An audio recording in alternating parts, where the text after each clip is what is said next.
welcome. My name is Sarah Brown Clark. I'm a former member of the NACM board, and I am the elected clerk of a limited jurisdiction municipal court in Youngstown, Ohio. I have a couple of housekeeping details for you. First of all, your evaluations are electronic, so we're asking that you check your email and complete your evaluation form. Those are very important as we look at the outcomes of our particular sessions. And secondly, if you are seeking CLE credits, we are asking you to look for that form on the NACM website. Well, we've been talking about diversity, and this particular session is leading and managing a diverse workplace, focused primarily on the leadership aspect of diversity. I know that people say, well, diversity, diversity, diversity, we keep hearing that. And more often than not, I hear people saying, I don't see difference, I just see people. And I think for some reason they think that's a good thing to say. And I don't agree, and many others don't agree. It's not a good response. Because if you don't see diversity, you're incapable of responding to the people with whom you work and the people you serve based on specific issues related to diversity. So I hope that you won't say that anymore. If you're blind, then you can't lead with the specificity that is required in order to be a good leader in a diverse workplace. So, in that regard, we are really happy to have with us this afternoon Michael Roosevelt.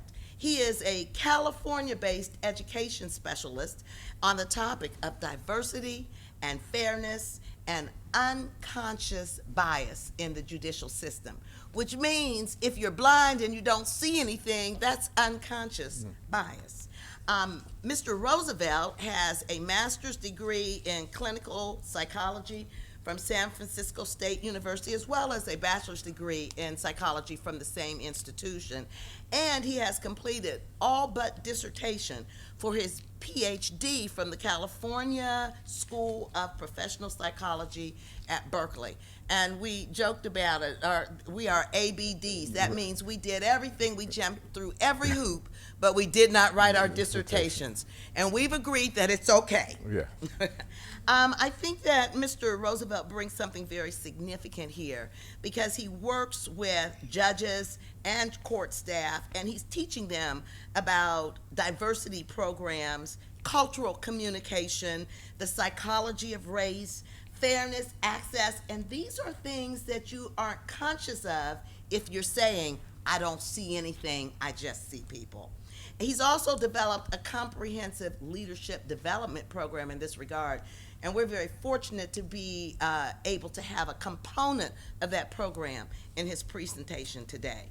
Mr. Roosevelt is a faculty member of the National Judicial College and past chair for the Diversity, Fairness, and Access Committee for the National Association of State Judicial Educators. So, join me in extending a warm welcome to Mr. Roosevelt, and thank you so much. Well, I have to check. Did anyone win a prize? Hey, what'd you win? I won it. I want the $100 gift certificate. I'm here. I am delighted to be here because this topic is very, very important to me. Let me give you a little bit of context. About 15 years ago, I came to the field of judicial education totally by accident, having worked in the schools, working with teachers around issues of African-American male achievement, and looking at how African-American males were doing in our school system and figuring out we had a systems problem. Not a people problem, but a systems problem. So how do we get kids who, at third grade, something shifts for them where they're no longer achieving, but prior to that, it looked like every other kid in terms of academic achievement. And so we worked a lot with coaching, strengthening teaching skills, revising the curriculum, et cetera. So after working for a number of years in that field, I came into judicial education in a position that was designed to focus on educating judges, court staff, and employees around fairness. So the position was a fairness education specialist. And that was my role in California. And so in that role, what I did was do a lot of train the trainers, develop and write curricula for multiple audiences, for assigned judges. These are judges who are retired. For judges who are sitting on the bench around dealing with bias. And then focusing a lot of attention on race, sexual orientation, and gender. Those were my primary focuses. My colleague focused on the ADA. That's a very specialized area. I have no expertise in that area whatsoever, but we work together collaboratively on developing programs around that topic. What we found, and this is important, and it's critical that we remember this as people who are in leadership roles, that justice is not blind. Justice is blindfolded. There's a difference.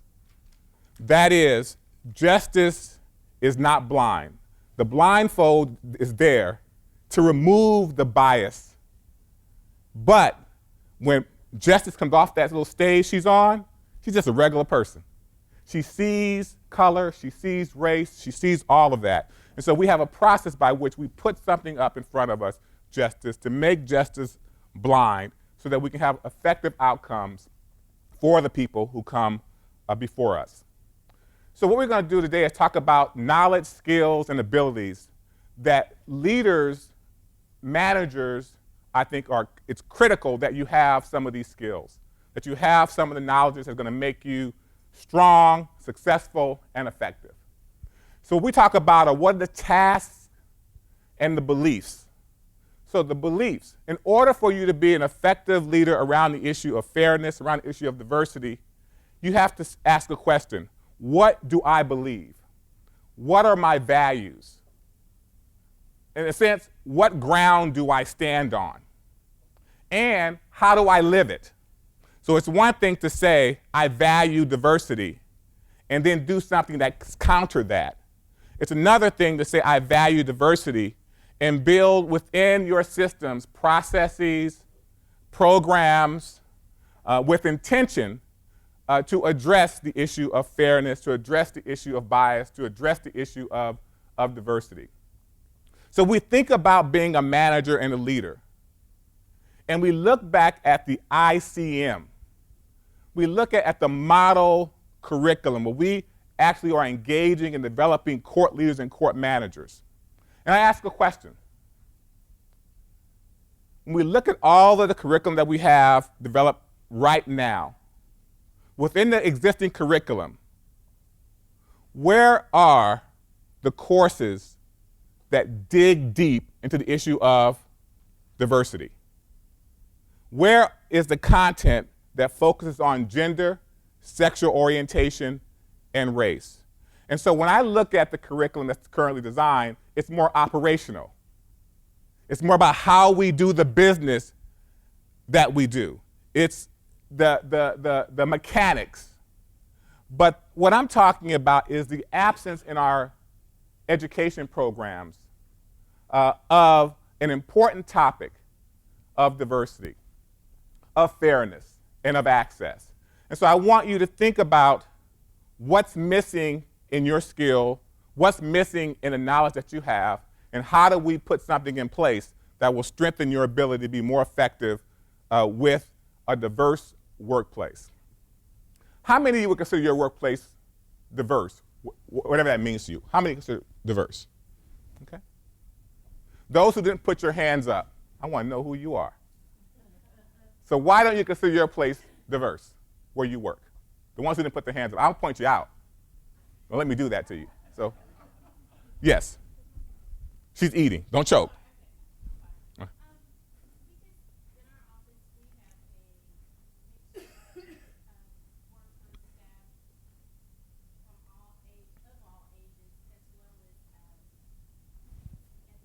Mm-hmm.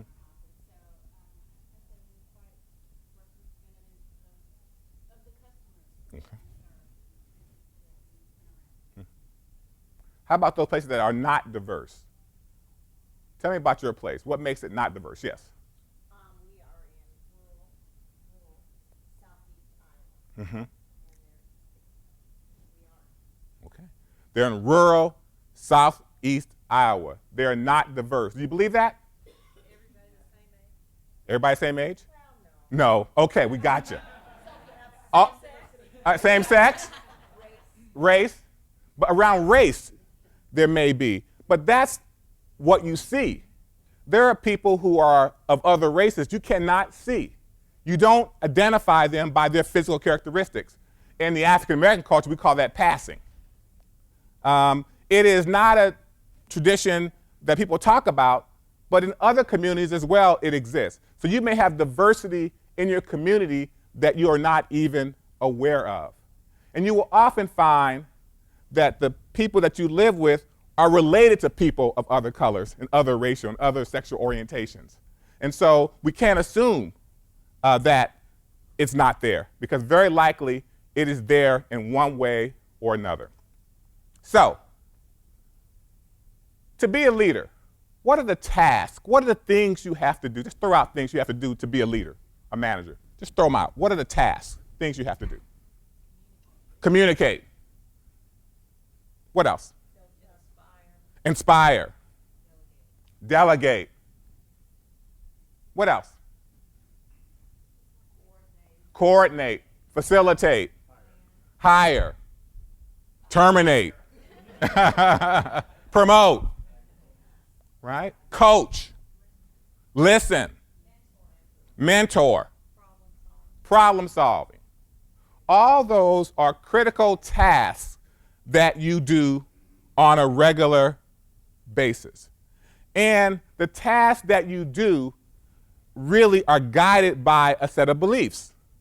That is, what you do every day is not simply put sort of the round sort of thing into the, you actually have to believe something. For example, if I believe in the value, if I think communication is important, then I have to value communication as a belief system. It simply is not enough to say, you communicate, but I have to show that I value communicate, which means when I evaluate you, what do? I evaluate you on your ability to communicate with me and my ability to communicate with you and your ability to communicate with the customers that we serve. That you have to have a belief that guides why communication is important, that is critical. So those are some of the essential things that I think are important when we talk about your beliefs and your values.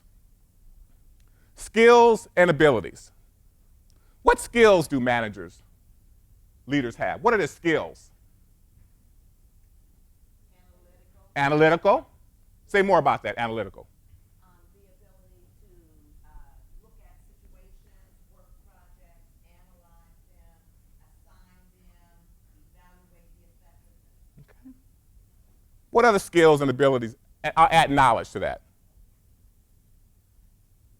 What are some of the skills and abilities and knowledge that you must have? Strategizing. Okay. Strategic planning is a real important part of what you do. Any other knowledge you should have? How about knowledge? What basic knowledge you should have? Of the court system, how the court system operates. Those are some things that I think are critical. So here are some things that I think are important competencies, and we'll come back to all of these throughout the presentation. That we have to, in order to be able to have a diverse workplace, and to be able to manage a diverse workplace, and to lead that workplace, we have to have an individual awareness and self-management. We have to have that in place. We have to embrace the paradox of individuality and group identity. That is, it has to be okay to recognize race in the place that we work. It's okay to recognize sexual orientation in the place that we work. You have to envision a positive frame that is a roadmap for change. So how do we move ourselves to a more diverse workplace? How do we engage people in order to change how our place looks right now? And we have to foster a true meritocracy. I call this moving away from the old boys club or the old girls club or the old white boys club. And let me tell you, I have some white friends. So if I say white boys, it's not offensive. I'm not trying to get in trouble with anybody. Give me a group hug. No. So I want you to understand that we want to foster true meritocracy. Just a few days ago, in the Harvard Business Review on the blog, there was an article that was provocatively titled, and I will read the title to you, so you won't think I'm making this up. Because I have not ever been accused of making things up, but I have been accused of getting things wrong. So the title of the article was "The End of All White Conferences." I thought that was a provocative title. What are you talking about, the end of all white conferences? And what it was basically saying is that people tend to select from the pool of people that they know, and by which what they intend to do is make a change, but they keep reproducing the same look and feel that they were trying to address. So if I'm forming a conference, who do I call that's most I know? I call the people that I know, right? I don't call people I don't know.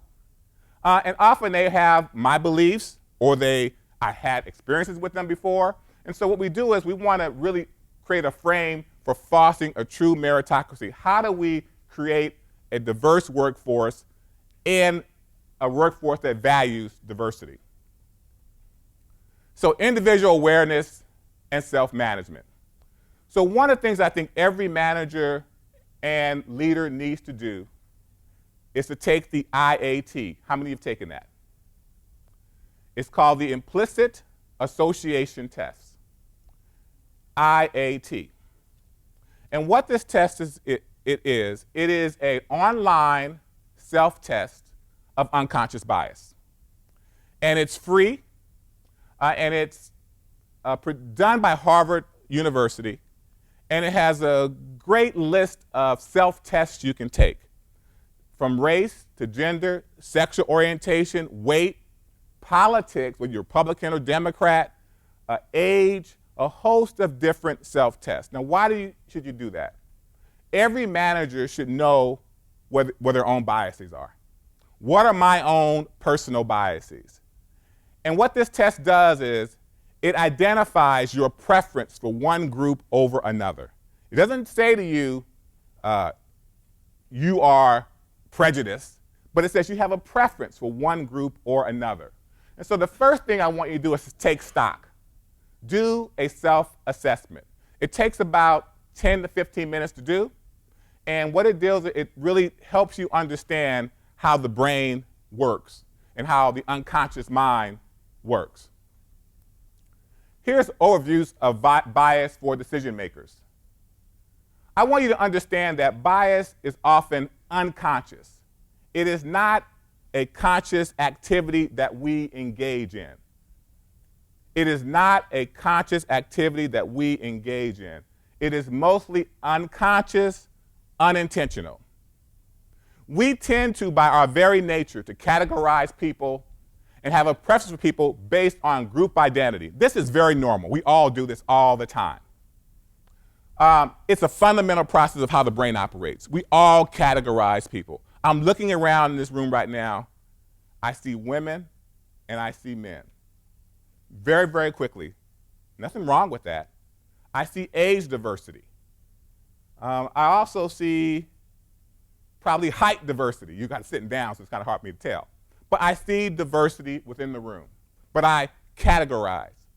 Our ability to categorize really, is an indispensable cognitive device. This is how our brain works, that we need to organize, we need to find a way to make sense of things. It helps us understand, negotiate, and construct our social world. We identify these three things in a split second. In a split second. When you saw me, what did you see first? Be honest. No, you saw I was handsome. Now be honest. Come on now, tell the truth. So what did you see first? You see race. Now you make a guess at that. You may not be sure, but you see race. You see proximate age. You guess probably in his 50s or something like that. You guessed an approximate age. You guessed my gender, male. That's a good guess. But we understand that there is an issue and a concern and Another other area of gender is gender identity, that everybody doesn't identify with their physical. You know, what you see physically, it is what goes on in the brain. So in a split second, we identify these three things about an individual. Who doesn't do that? Okay. During the process of categorization, this is important for you to know, our brains encode information about groups of people into our memories, along with favorable or unfavorable impressions or values. These mental constructs are sometimes called schemas. That's how our brains really work. We create groups: good, bad, strong, weak. We organize them in some way. We put some value onto those schemas. These are called schemas. Our brains are somewhat like computers. You know, what goes into the hardware is different person to person, but we all process, code, store, and retrieve data in similar ways. That is, our brains operate the same. In many ways, it's like a computer. Now, our brain, although organized in a certain way, we also have what we call filters. And our brain filters things based on our experiences, whether they're good or bad. Let me give you the experience that Michael had some years ago. I was walking fast down Market Street in San Francisco, and I bumped into a woman very quickly. She said, "Oh, he tried to snatch my purse. He tried to snatch my purse." She made a very quick association, but she used some filters. And she came to a conclusion about what was my intention, that I wanted to snatch her purse. Now, what filter could she have been using? What do you think the filter she might have been using? Just take a guess. What filter? I'm sorry? Race? What else? Gender? I'm moving fast? Exactly. All those played into it. Another filter could have been she had her purse snatched before. But she was very cognizant and very aware of that. Or she had a friend who had their purse snatched, or they were hurt or harmed on Market Street in San Francisco in the broad daylight with a black man with a necktie on. Could have been that. Or stereotyping. So we all have these filters. And so these filters are shaped by our culture that we live in. And so each of you have a filter by which you look at the world.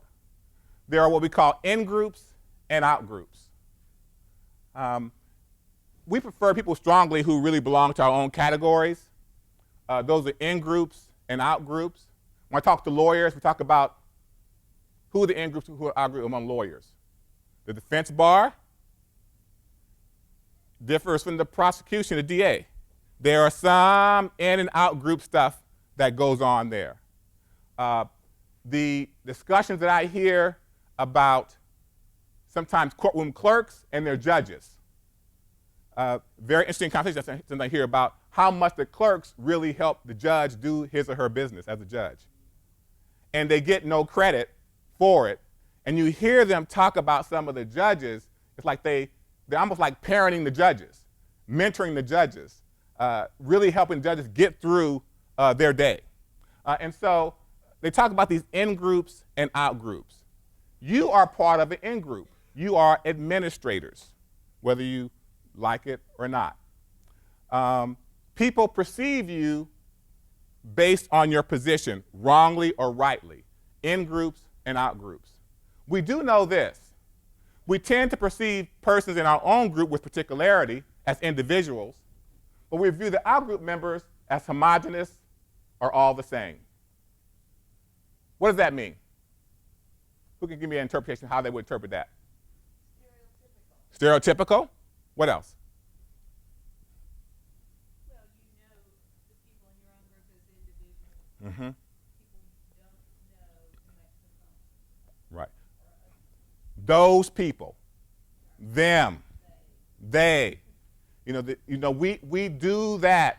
They are all the same.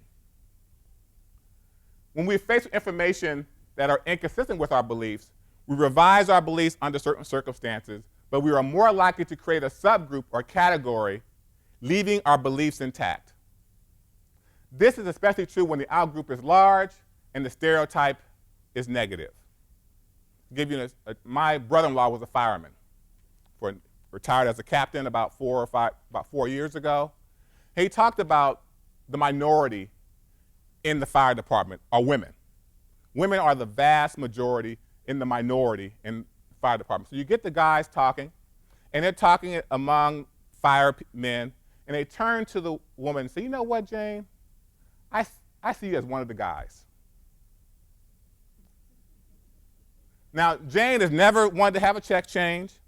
Jane has never wanted to be called a guy, but the guys think that as being a compliment, that the other women are not like you. You are the exception to the rule. We also hear that sometimes when people are being interviewed by folks, when they say something like, you know, you really are articulate. When they're talking to a person of a color, or you know what, you don't sound like. And that is, by them, they think of it as being a compliment. But what it's saying is you are the exception. And the rule is most don't talk like you. You are the exception. Anybody ever had that experience in their lives where they were? Who can share one of those in the back with their wonderful lime green on back there?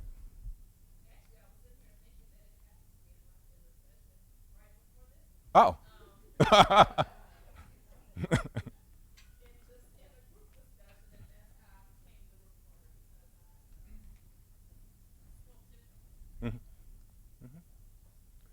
So, yes.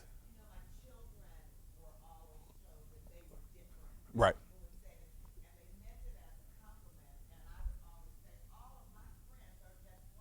Right.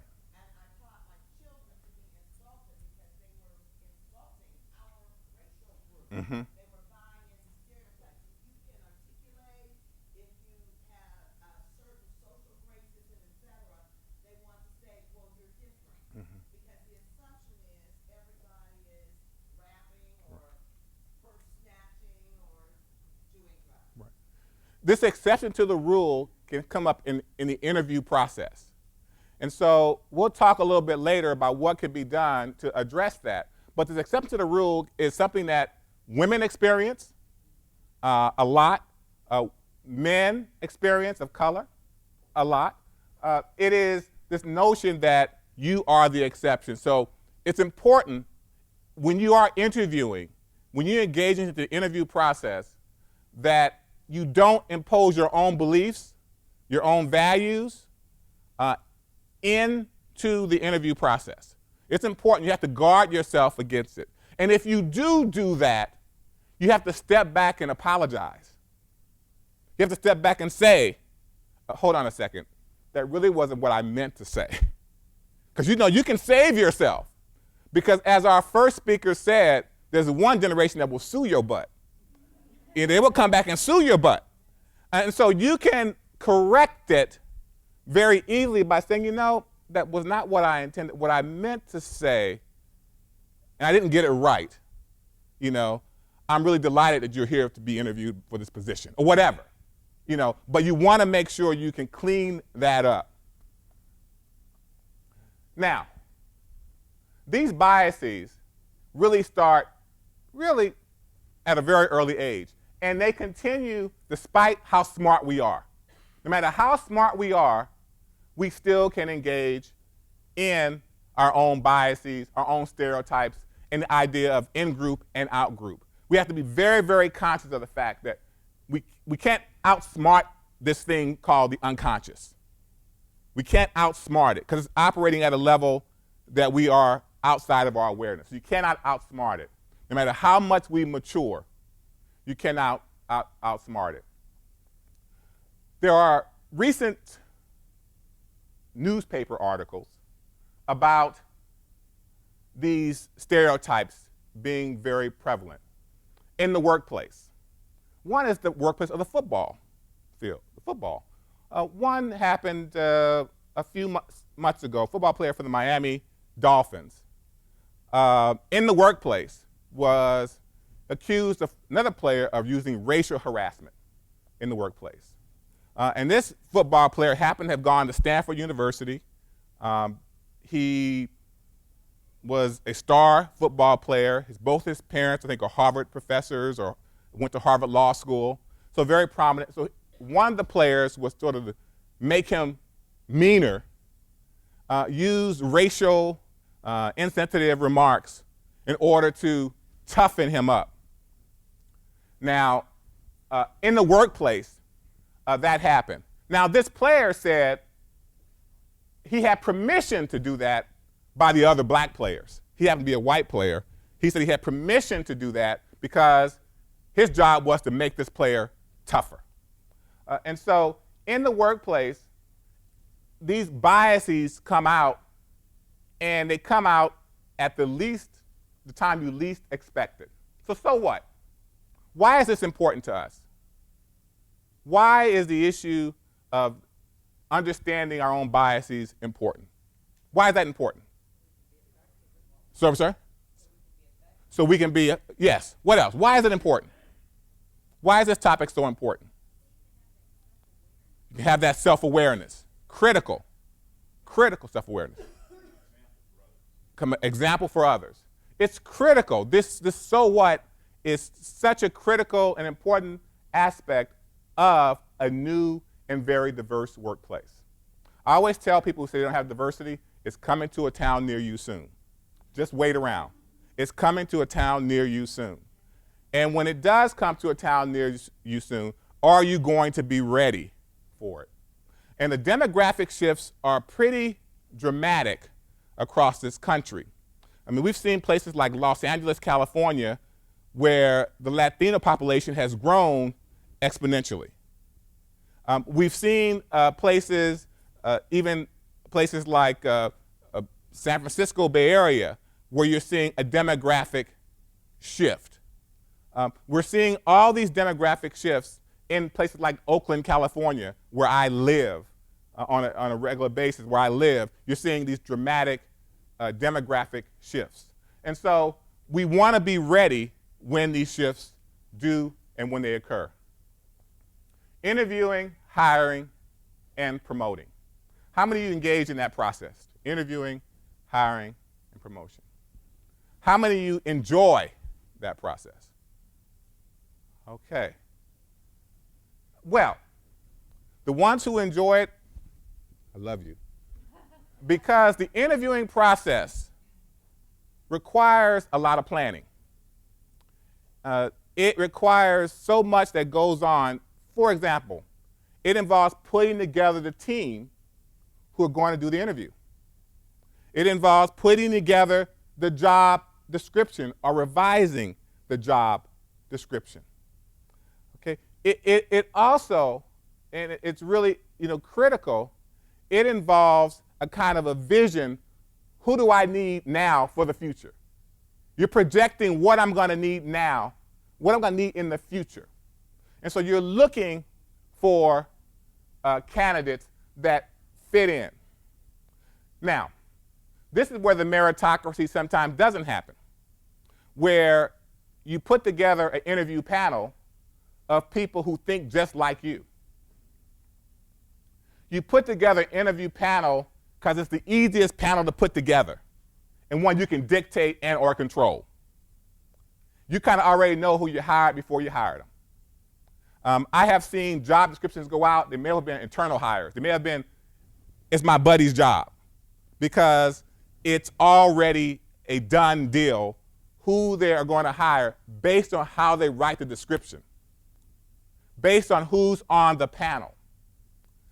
And so, the interviewing process, the hiring process, and the promoting process are critical elements that we have to take a close look at. So let's talk about the interview process. How long does a typical interview last? How many say 20, 30 minutes? Okay. An hour. Okay. Yeah. Okay. So So the interviews I've typically been on have gone for about 40 minutes, 30 minutes, but the interview starts before the interview. It starts when they walk in. It starts when you look at what they're wearing. It starts well before they even open their mouths. The interview has already started. For example, here are 4 of us getting ready to go on an interview. Let's say John and you're part of my panel, 3 of you. You're such a good-looking panel, so I handpicked them. This is my panel. Okay, but I'm walking in, and I'm the 4th person of the panel. The person waiting for the interview is out there, and I walk and say, "Did you notice she's pregnant?" That's all I said. Did you notice she's pregnant? And a whole lot is going on in your brain. 1, how far along is she? Okay, if she's 6 months pregnant, I got her for 3 months. I don't, maybe, I don't know. Something is going on in your brain immediately. You walk an interview, somebody says, "I don't know if you noticed this, but I think the person is blind. I think they're blind." Blind? How do we accommodate? I mean, your brain is thinking, who are they going to work with? Where are they going to work? They're going to be at the counter? How are the public going to interact with them? Your brain is going through a process. The interview has already started before the interview. How many of you have got information like that prior to the interview? Yeah. We all get some information prior to the interview. We sometimes get this piece of information prior to the interview. She's very close to Judge Morris. Huh? What does that mean? I'm not saying anything else. She's very close to Judge Morris. And you're thinking, George Morris is on this committee. I work with Judge Morris. I like Judge Morris. I think if Judge Morris likes him, I should like him. Again, that can influence subtly or more directly how you look at that person, the interview. The hiring. The hiring is a process. What do you do to hire a person? What has to happen for you to say, I'm going to hire that person? What has to happen for you? You're talking about making the Yeah, make a decision. What has to happen? I don't know. I think I have to have that gut feeling after seeing their education, their skills, their abilities, their experience, and then that final interview is what does it for me. Because I know whether the person is right based on the answers to the question, Okay. based on what job there is to put in to perform. So what allows you to make, I'm going to hire this person. What else goes into that decision-making process? I'm going to hire this person. What else goes into that decision-making process? They have all the ability. They have the skills. They have the knowledge, huh? If I can afford them. Yes. Yes. Will they fit into my team environment? I mean, those are all important factors. And so the hiring process can be objective or it can be a subjective process. And what you want to make it is as objective as possible. And this is the issue that some people call something objective when it's a very subjective process. So that it's important to be transparent. And I know you're an HR person, so I remember that from earlier session. So I didn't forget that. But it has to be a transparent process, and you have to be based on the information in front of you. Okay, so what we find in hiring people and in the interview process, we find very effective to do things like scenarios, role plays. We use those things that will bring out something about that person. In the interviewing process, how many of you ever get the New York Times? How many of you read the New York Times? How about you don't get it? You read it on your iPad, iPhone, whatever. Okay. There's a wonderful section called the corner office. It's really good if you haven't read it. But it talks about what people who are in leadership positions look for when they hire people, what kind of questions they ask in the hiring process, in the interview process. It's very revealing. I think if you get a chance to check it out, usually every Sunday, sometimes other times in the week, but usually on Sundays, it's a really great section. Promoting. Promotion is one of the areas that I think is important in a diverse workplace. If you want to look at the future, who do you promote from within the organization? Who do you advance from within the organization is important.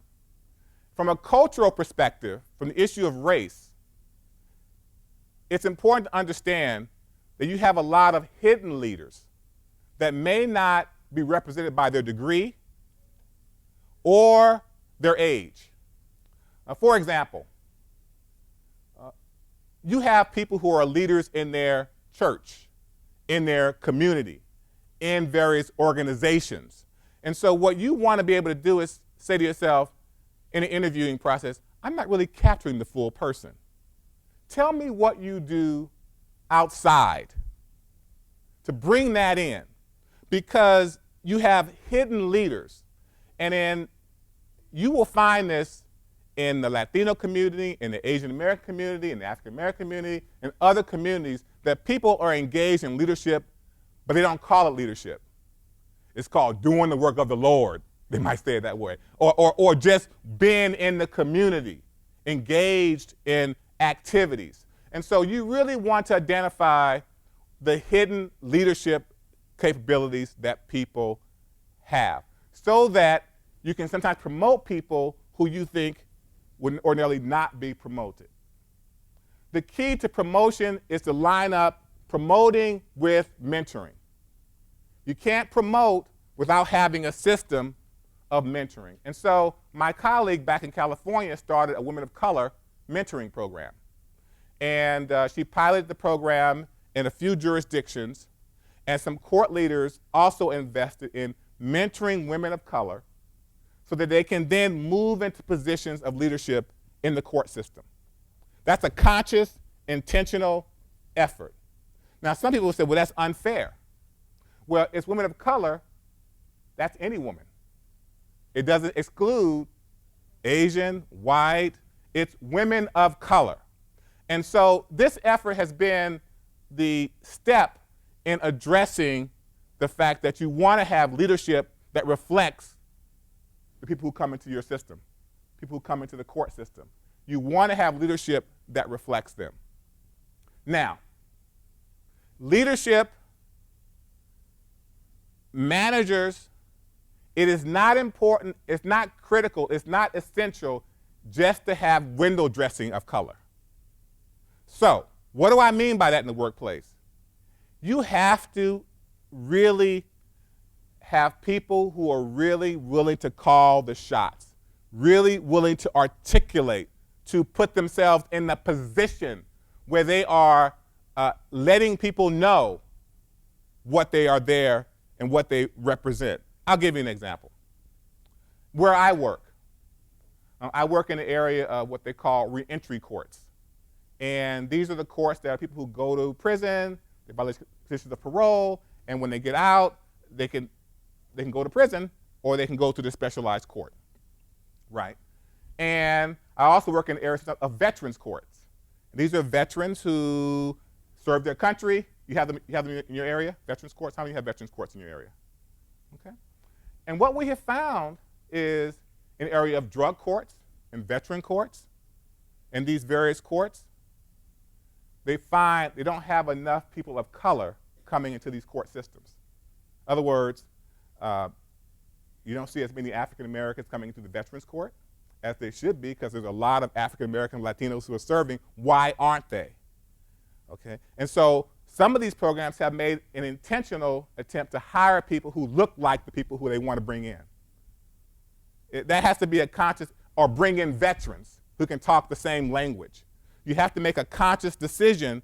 If you're wanting to address something, you want to be people on board who can help you do that. Does that make sense? Does that make sense to you? I want to make sure that makes sense. Yes. And in that regard, may I ask a question? Yes. So you bring people on who represent constituencies Right. that you would like to attract.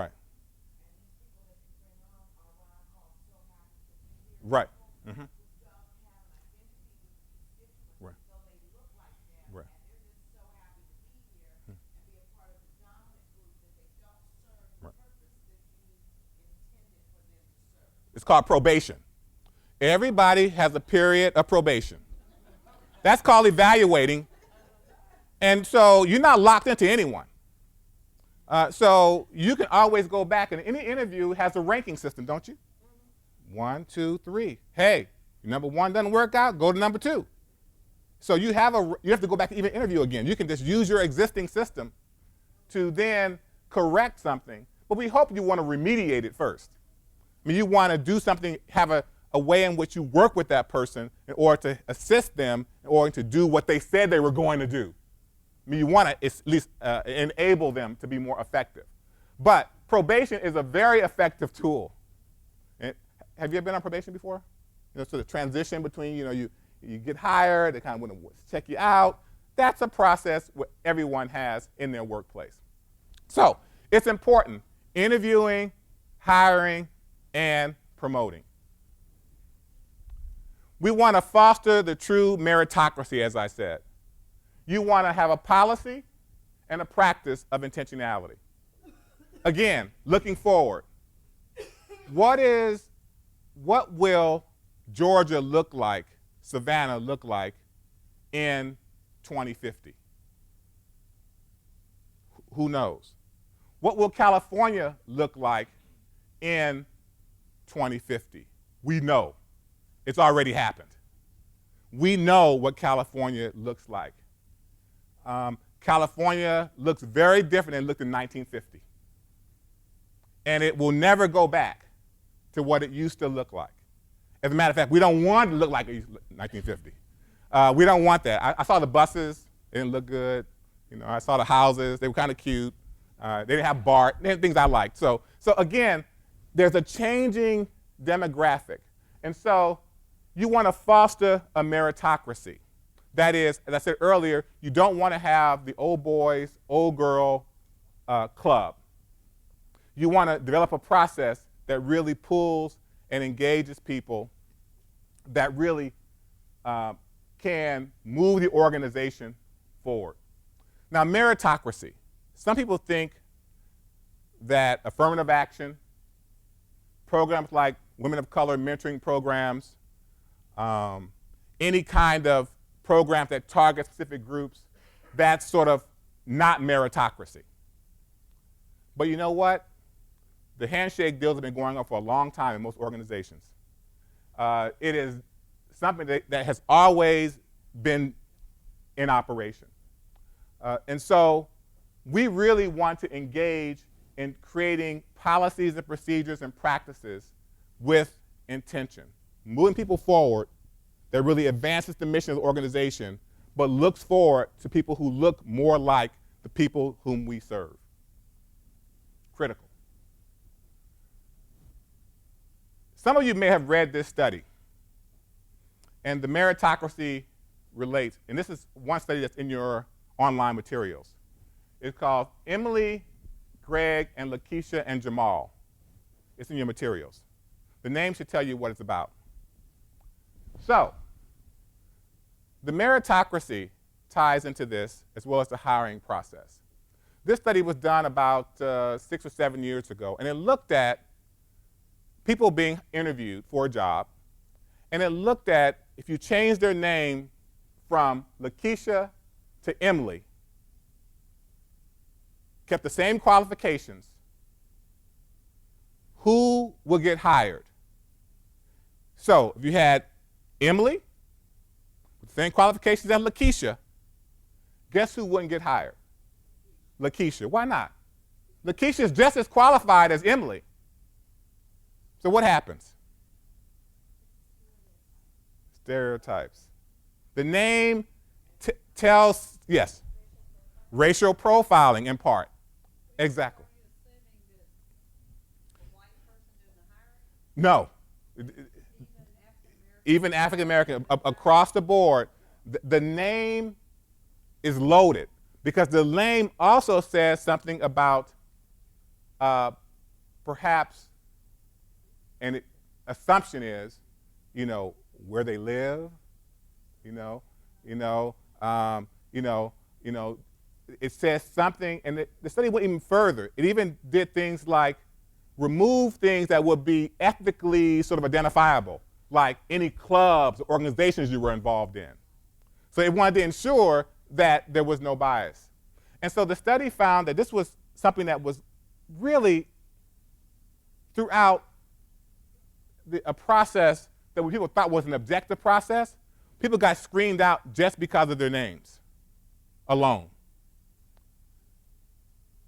Does that sound believable to you? It happens. People get screened out because of just their name, because the name implies something about them. We also found this when people were interviewed and we look at their resume.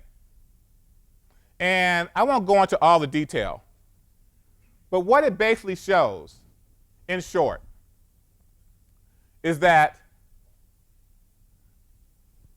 people, when they hire and they look at a resume, and all things being equal between male and female for certain positions, and oftentimes when they interview the female with the same qualifications in the academic world, and she's published papers and he's published papers, they will question the publications of the female academic versus the male. They will often say is, who does she publish it with? They want to know if she co-published it, that she published it alone, was she the lead on the article. It'll ask a different set of questions for the male and the female, which says she needed help. She couldn't do it all on her own. This is critical.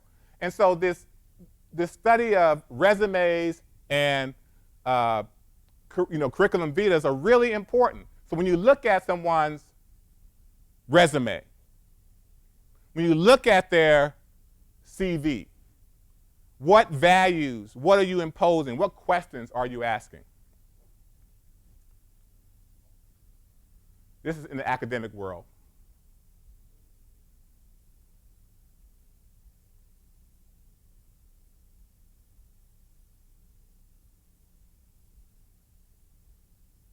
These are all things said about the female person versus the male. So, interviews behavior can tell you a lot about how you feel about a person who you're interviewing. How long you interview them. People sit further away or close to certain people, candidates than others. We also find that behavior can differ. What are some solutions to improving the process as leaders in terms of how we bring people on board? How can we improve that process? What can we do? Yes.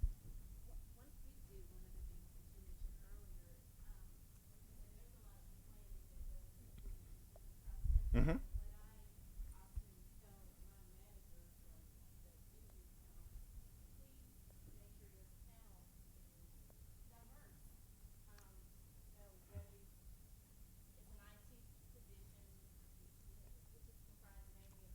Yeah.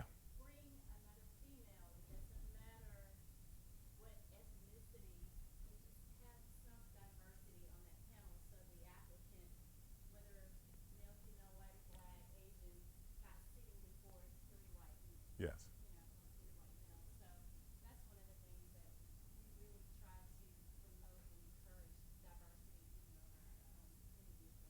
Great. Other suggestions? What can you do? What solutions? Yes.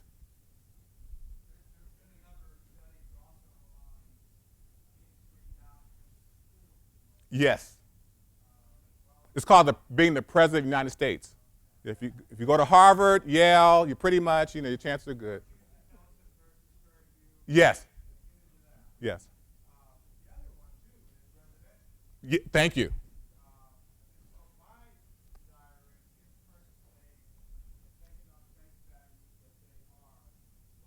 Mm-hmm. Right.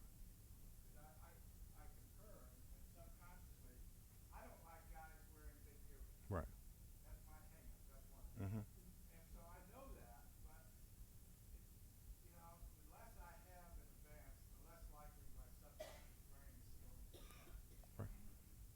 Other things you can do. Solutions. Okay. So I think what we have to do is be intentional about what we do. Like you said, you want to diversify the panel. That's an intentional effort. The other thing you want to do is when you are reaching out to communities, you want to diversify where you send out your job announcements.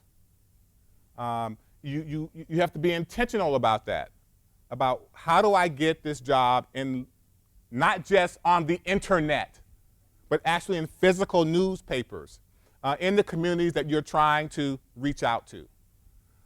The other thing that we did in California for court interpreters, we actually engaged in a PR campaign. And we got on television and we did commercials to recruit court interpreters. We were intentional. We wanted more court interpreters. We wanted them with certain language skills, and we need them now. And so we actually we had a whole big campaign that I think was very, very successful. And then not only that, we also worked with developing training with local community colleges to develop court interpreters so we can certify them in development. So it's an intentional process. You just can't get people to be court interpreters. You have to let them know that there is a field out there, there's a profession out there, that we want you, that there are programs that will train you, and once you get trained, there are jobs out there for you. That's a very intentional process. I saw your hand up. I don't want to forget your hand. Well, I was going to say also, you have to realize that we don't always have the answer. Yes. And so if I need to diversify my workplace, Mm-hmm. and we have a big Somali community, and so to reach them, I can't do the regular processes of just putting it in the paper. I actually have to set up time to go into that community Thank you. and take the job application Mm-hmm. and send a team out there to get them to apply so I can have a diversified workforce and have someone, a part of my court team, that's a reflection of the community that we serve. So sometimes it takes extra steps. Right. And so I don't know a whole lot about the Somali community, so I use my Somali interpreter There you go. to educate me so I know how to approach without being offensive. Because yes, I can approach the women, but I have to send my male clerk to approach the men. Mm-hmm. I'm okay with that. Yes. I just need to get someone to reflect the Somali community in my on my team. Mm-hmm. Exactly. That's very intentional. We had a big effort in California for years called court community outreach. It was really important, reaching out to the church community, reaching out to the different ethnic communities. And one court did something that I thought was very impressive, San Joaquin County. They created what they call court community liaisons, where they went into the community, offered a 16-week course to people in the community about how the justice system worked. They went to the NACP, they went to the Hmong community, they went to the Latino community, they went to the Samoan community. And what they did was say, you are going to be our community ambassadors. So when people in your community are going to court, they can come to you to find out what the court process is. And so they trained them to become liaisons in the community, and that created a bridge between the community and the courts. And then they actually had some of those folks volunteering in the court. In San Joaquin County, they have a large Hmong community. These are men and women who came after the Vietnam War, and they relocated, and many ended up living there. So they created a whole culture and community around how do we engage the communities. That court community is really critical. How many of you are engaged in your communities? Okay. That takes work. That's not like doing work hours. That's like after work hours. That's the other job. Okay, so it takes some effort in order to engage the community, in order to be able to really get the people that you really want. So I'm going to stop for a second and open up for some questions, because I really want to really more engage you, because I can really talk a lot about this. I'm going to show you some things as well. But I want to recommend something to you, and I'm going to show you a few things in a second. I'm going to recommend that when you leave here, that you go back and have a conversation about your future and about how to make your workplace look like and be able to engage those communities that feel excluded. I want you to go back and have a conversation about that. And I want you to look at your hiring practices. I want you to really engage in that. Talk to your HR person to see how you can improve that if you're not seeing the people you want to see come through the door. I want you to look at what you can do. I want you to explore whether or not you have a mentoring program. And if you don't have a mentoring program, how you might be able to develop one in order to be able to move that next generation forward that you really want to nurture and grow within your court system. So I want you to really do that as you go forward. So I'm going to open up for some questions. Questions, please. Don't be shy.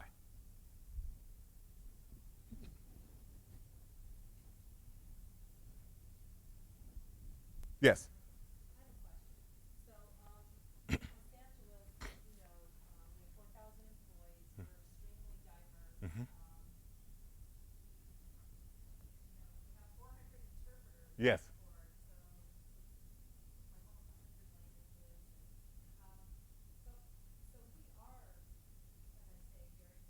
Mm-hmm. Once you're at that point, so 50 years ago we were, now we're there in Los Angeles. How do we get, you know, a lot of what you're saying, you know, does ring a bell for me. Right. We're already doing a lot of this. Right. How do we take that, because we're already in that, like Florida as well? Right. How do we take that to the next level? Well, one of the things that I think, look beyond our borders. Share what you do with other states and how you did what you are doing. Because other states can learn from what you're doing. That's two. One is you gotta be vigilant. You can't assume because you've been doing it, it's always gonna work that way. Because you know court leadership changes, and when court leadership changes, the vision changes or the direction changes. And so you gotta institutionalize that in such a way that it does not get lower in priority. That's two. Three. Third one is you have to celebrate it. And so if you're not celebrating it and recognizing it and acknowledging it, it can sometimes feel like it's not being valued. So for example, one of the things that you can do in the community is, and we've done this in other parts of the, in the Bay Area, is that you bring the court to the community. And as a way of letting people know what you do, let them see what you do, engage the community in a very active way, in an active, what I call interactive process. The one thing that I think is important is that you always have to have fresh eyes on what you've been doing. Because you can do the same thing over and over again and think you're just so good. I'm just so good at what I do. But you always need to be reminded and have fresh eyes in terms of how can you improve practices and processes. And so you have to be able to constantly engage people in that process. Yes? I have a question. Mm-hmm.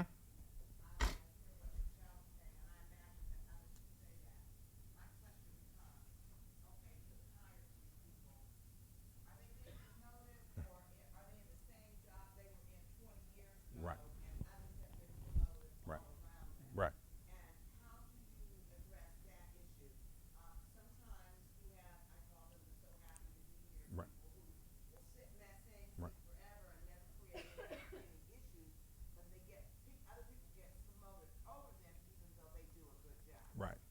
How do you do that? And I know you have mentoring. Right. But how do you advise someone who has diversity on their staff, but they tend to only promote the in-group? Right. Right. Well, we talk about the idea in organizations, and groups have those, and there's nothing wrong with it, is to have what I call affiliation groups. You can have subgroups within your organization that remind you of what you are not doing. So for example, it's okay to have Latino Court Employees Association. You know, you can have a group of employees who will ring your bell about, you know what, we're not seeing what we need to be seeing here. You got to have somebody on sometimes within it, but also outside it, can give you some feedback on your process. And so within some organizations, it's okay to have those affiliation groups because they can also serve you very well at keeping you honest, so to speak. Now, the key issue about promoting people, and this is really important, and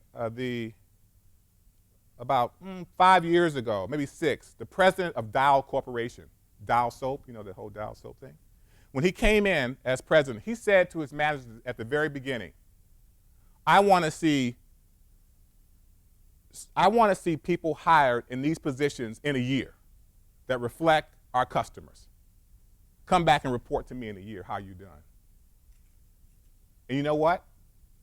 He saw promotions, advancements, more diversity, because when you, as a leader, say, this is my vision, I'm going to support you getting there, and as a matter of fact, I'm going to evaluate you on whether or not you got there. And the community is looking at us, looking at me about whether or not we are achieving that. And so the Dow Corporation model, I think, can be an effective model if you have courage. You have to have courage as a leader to put yourself out there to say, I want this, I'm going to help you get it, but once I help you get it, you're going to have to make sure you hold on to it, develop it, blah, blah, blah. You have to. Yes, I see your hand up.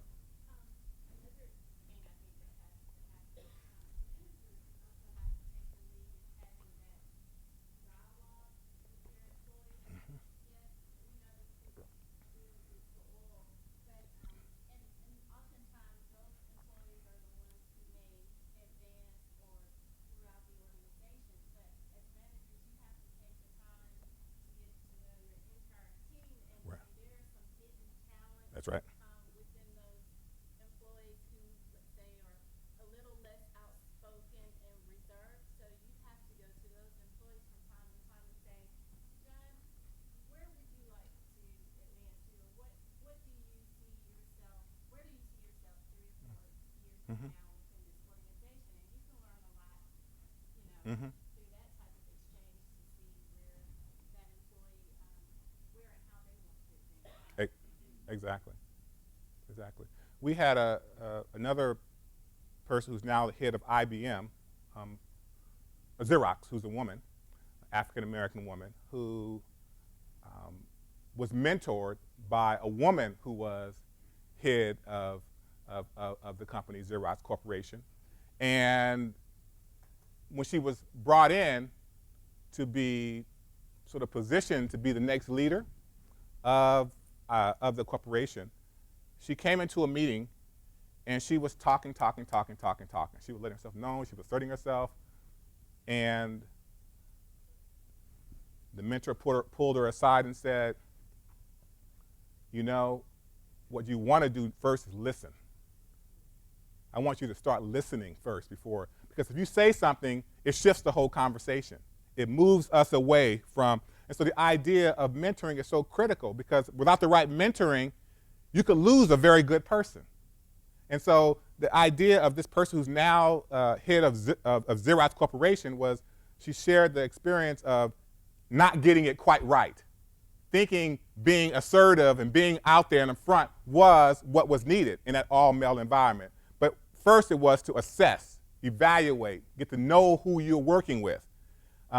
Then you can assert that style, assert that person who you are. And so yes, those are some things you can do, and I think the more transparent your processes are, the better and the more effective they're going to be.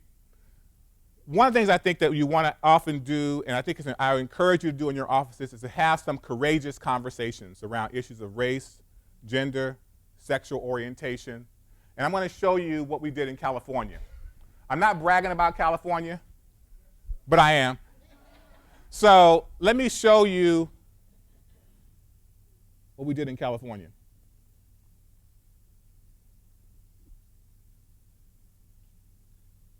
So in California, what we did was we created a series of satellite broadcasts called Continuing the Dialogue.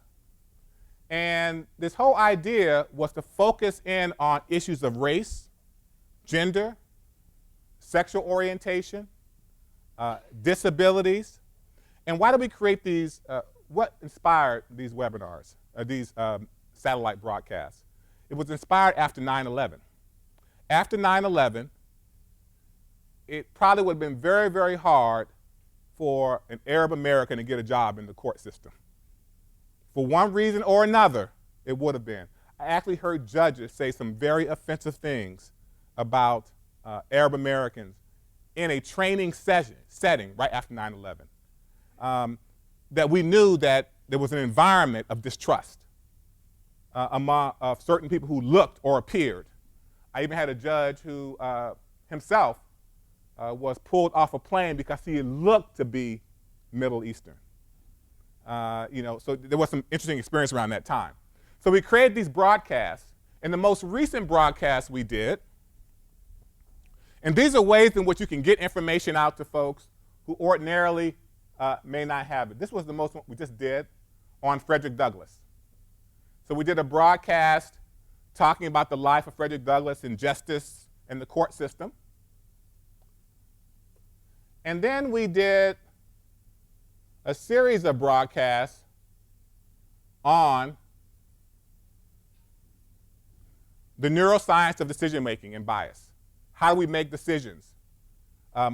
We did 3 parts, sort of decision making, what is bias, and unlearning bias. We did a series of programs on the brain, and you can actually watch these for free online. You can go to our court info, .ca.gov/comment, and you can watch. And this was an attempt to educate people around issues of bias, understanding different cultures and cultural groups. We also did, what are some of the main ethnic groups in your community? Korean. Others? How about Latino, Hispanic? Okay. So we did a series of broadcasts on Asian Americans, the myth of the model minority. So we had discussions, so we have a live faculty, and then people called in from the courts and asked questions about the Asian American and Chinese American community. And so some of these broadcasts are available for viewing just by a click. We won't watch the whole thing, but I'll give you a little things that you might be able to do. If you don't have satellite capabilities, you can do webinars. So you can see it starts off with our wonderful AOC logo. Isn't that pretty? And then we start in with the myth of the paradox of the model minority. What I'm talking about is there are ways in which to educate the public, to educate your staff about the different groups who come before you, and this may be one way to do it. So this broadcast starts with 5 minutes of history. Who are Asian Americans? How did they come to this country? What has been their experience with the justice system? Blah, blah, blah, blah, blah. And then it goes into the broadcast, which goes into more depth about how we can treat the public and how we can treat this public more effectively. Those are some tools and some strategies. I'm going to recommend a book for you. I often don't recommend books, but I'm going to recommend this one. And it kind of ties into our other presenter. It's called the Cosmopolitan Canopy. The Cosmopolitan Canopy, Race and Civility in Everyday Life by Elijah Anderson. It's a wonderful book where it talks about how to create a safe place for people to talk about these topics. I mean, how do you create a place in your workplace where you can have these water cooler conversations? And so we use these broadcasts as a way to have water cooler conversations. So we have the broadcast, which allows people to talk about this stuff in the workplace and feel okay about talking about these kinds of topics. So I recommend it. I'll pass it around. That's my only copy, so don't take it. All right. We have just a few minutes left, but I want to make sure any remaining questions, lingering questions? Okay. So with that, I want you to think about when you go back to your jurisdictions, what can you do? What will you do? And how will you do it? So you're going to take a moment, and I want you to write a commitment to yourself in this area of your workplace in terms of the diverse workplace that you work in or that's going to come to you soon. What will you do tomorrow to advance a diverse workplace? What can you do tomorrow to advance a diverse workplace? What's doable? And don't say money. We don't need money in this equation. You're going to pretend you have no money. Because, of course, now I don't have a lot of money. So what can you do to advance this workplace? Take a second to do that. If you've written that down, I want you to feel free. Who would like to share so we can hold you accountable for what you're going to do when you go back? Who wants to share what they would do? Okay. I'm going to go take that IAT test. All right. Okay. There you go. Who else? Yes. take the IAT test, and I'm also going to encourage all of our managers take it. Uh-huh. In the last couple of months, I really have been toying with the idea of having some type of training and development for managers, even those who have been in management positions for 10, 20, 30 years. Mm-hmm. Our workforce is ever changing, and there's always something to learn. And I plan to incorporate some of your broadcasts. And they're free, so you can get those. Who else? What commitment are you going to make? Yes. I'm going to try to take aspect of the clerk's office in the community. Mm-hmm. That's where bonds are posted, the fines are paid, and the information is given out. Okay. Excellent. Any other things that you're going to make a commitment to? Because now I'm going to take your names too, so I can follow up with you to make sure you're doing what you said you were going to do. Because it's not enough just to say it, you got to actually do it. I want to leave you with that what it takes to move it forward is courage. If you want to advance this workplace and create a workplace, you want to use your knowledge and skills and abilities, you got to have courage. You can't sort of keep it hidden and say, oh, I wish I could do this tomorrow. You got to go ahead and act and do it now, because the time is now. So it's going to take courage. It's also going to take time. And so you figure out your strategy and your approach is going to take time. And so your time should be realistic in terms of what's in front of you and what's going forward. But it's going to take some time. Then you want to evaluate it. How effective was I at doing what I said I was going to do when I said I was going to do it? So you want to have some accountability. Lastly, this is what you want to do, accountability-wise. You want to have a colleague that you work with that you tell them, I'm going to do this, and I want you to hold me accountable for it. You follow me? You ask a colleague, I said to Michael Roosevelt on the 10th of February that I was going to do something. I want you to check with me to see how far along I am in doing that. That's accountability. Someone to check in with you about how you are doing, moving in the direction that you want to move in. So those are some key things that I want to leave you with. I'm amazed that I even had people in this room after the raffle, and I'm still going to get the $100. I'm still waiting for that. Thank you so much. It's been wonderful.